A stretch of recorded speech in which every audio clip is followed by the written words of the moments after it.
the Joe Rogan experience. Do you think that the Scandinavian model that has revealed that when you do make things more equal, you will find that people generally tend to gravitate more towards traditional gender roles? That do you think that this makes people happier? Has it been observed that this is a happier result?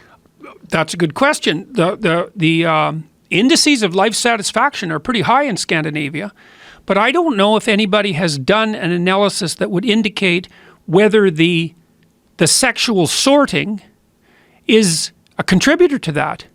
That's a good question. I mean, the general idea has been that the Scandinavians are happier because their societies are more egalitarian, but they're not more egalitarian in the sense that men and women are also more different. So men and women are more different, but the opportunities are more egalitarian. Yeah. And then the societies are more satisfied. But it's tough, because there's other variables, because the Scandinavian countries are relatively homogenous, right? And more homogenous societies tend to be more peaceful and happier, not more diverse societies. And they're also small countries, so they're somewhat easier to govern. Right. And they tend to be wealthy. So it'd be hard to parse out all those contributors, right, to figure out what it is that's making the Scandinavians relatively content. This is almost like a super tribe versus a country. Yeah, right. Well, and those sorts of societies, in some sense, are easier to manage. Is there any benefit to this model that we could perhaps bring to the United States or to Canada and maybe mitigate some of the issues that we have between the right and the left? Like maybe there's some sort of a compromise that'll lead to a less debate and dispute. Well, I think that you guys in the States are doing real well, actually, personally.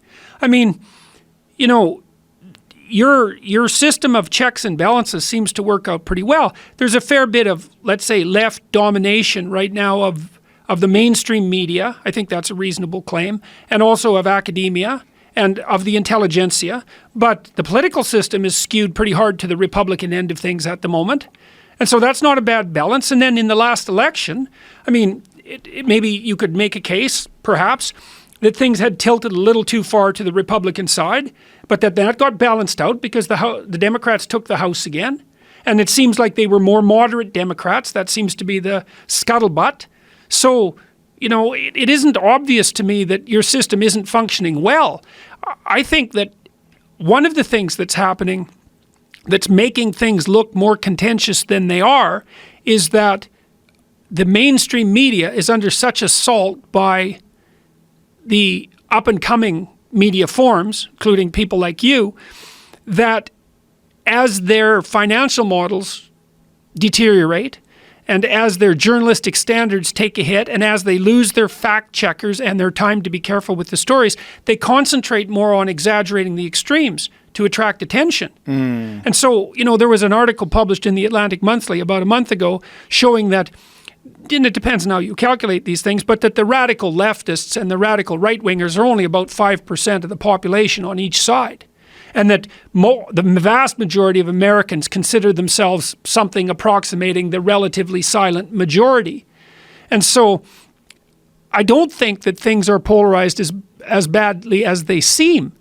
And it is also the case right now that if you poll people and ask them about the conditions of their life in the United States, they tend to say that they're doing quite well, but that other people aren't.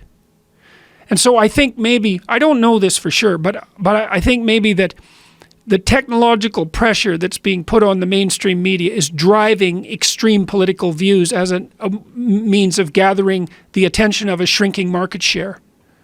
That's a very interesting take on it, and I wonder how detrimental that is to us as a whole, because we are constantly dealing with this clickbait nonsense headline, you know, and everything is a dispute, everything's a war. Well, it's nerve-wracking. Yes. You know, I mean, I noticed this years ago, because I really stopped watching the news, 25 years ago, although I've been heavily involved in it the last 2 years, because I noticed that most of what passed for news wasn't. Because my sense was, well, if it isn't important in a month, if it isn't important a month from now, it was never important. And almost everything that's news is like important right now. Yeah. And so I tried to stay away from that. It was better for my peace of mind. And I often recommended to my clinical clients who were depressed and anxious that they shield themselves from the news as much as possible. But now the news is everywhere, right? It's everywhere. It's Twitter, it's Facebook, it's YouTube. It's like we're just inundated by it. It's like CNN on steroids. It's 24-hour news cycle, and it's produced by everyone, whether they're informed or not, and it's really high emotion. And I think that is making things look a lot worse to us than they actually are.